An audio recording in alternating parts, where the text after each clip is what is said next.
But a lot of people want to know, like, what am I thinking? What's my thought process? And what's my game plan when it pertains to certain cases that I see, right? One thing about me, I'm super transparent with my clients, almost sometimes to a fault, right? I tell them everything that I think is realistic, not realistic, and help them understand the process front to back, right? Best case scenario is the worst case scenario, what could possibly happen, and what I can realistically do for them, right? So for me, when I'm seeing a case like this, most of the time, I'm trying to knock out like those darker areas, those darker bumps up there, because I know with my method, I can realistically knock that out, right? I'm transparent with my client in the sense of some of the scar tissue that may be on the bottom of it. It's something that I probably can't fix, right? Sometimes in those processes, you do see them flatten out slightly, but I tell my clients off the rip, I'm like, I'm not really sure that this is going to go anywhere without any type of like, additional medical attention in the sense of surgery or steroid shots and things like that. But that needs to be broken down from a medical perspective. But everything else I can pretty much handle, to be honest, because most of it is still falling under, folliculitis in any way, shape, or form, no matter how it looks. A lot of what the bumps are looking like is based off of the built up bacteria, as well as like how the body responds, right? Before we get started though, I will say, those of y'all that's gonna hop in and say, hey, he needs a dermatologist, understand, about 90% of these people go to the dermatologist, right? I'm gonna say 85 to 90% of my clients, they go to the dermatologist regardless. The same way you're telling me right now that they need to go, their mama already said, boy, you need to go see a dermatologist. Their daddy already said, boy, you need to go see that dermatologist. They already been to doctors, everything. Usually, in most cases, I'm their last resort. And I'm giving them the best possible results in the most natural way. So, before y'all blow the comments saying that, understand it is what it is. And they've already done their due diligence. We've already discussed what's possible, what's not. But at the end of the day, this is what we're working with.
So this part, I always do a check-in, usually like 72 hours after we do a session, right?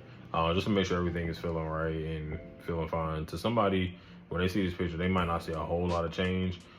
Sometimes like you get quicker results than you even expect. Even with this picture alone, like I'm gonna circle some of the areas where I feel like changed, but honestly, like especially with that middle part, you know, the bulk of it where it was the more clusters, as you see, some of those started to break up a little bit, right? And sometimes you may see like the bump within that 72-hour check-in be a little bit larger than the original day it started.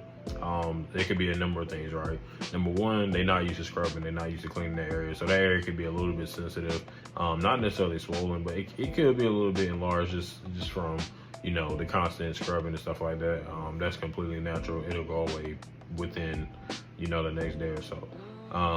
Number two, sometimes when bumps are like an individual mass, like where there's just one big mass of like raised skin or damaged skin or something, sometimes they start to separate, right? And then they'll become like smaller bumps, but they can appear to be larger, but it's like it's really just that one mass separating into smaller bumps. And that's really what we want a lot of times, because then they kind of like basically start reversing the process. They'll reverse engineer their ways back into like a single bump, and then the skin will heal itself a little bit more, and then we get into the real healing phase, right?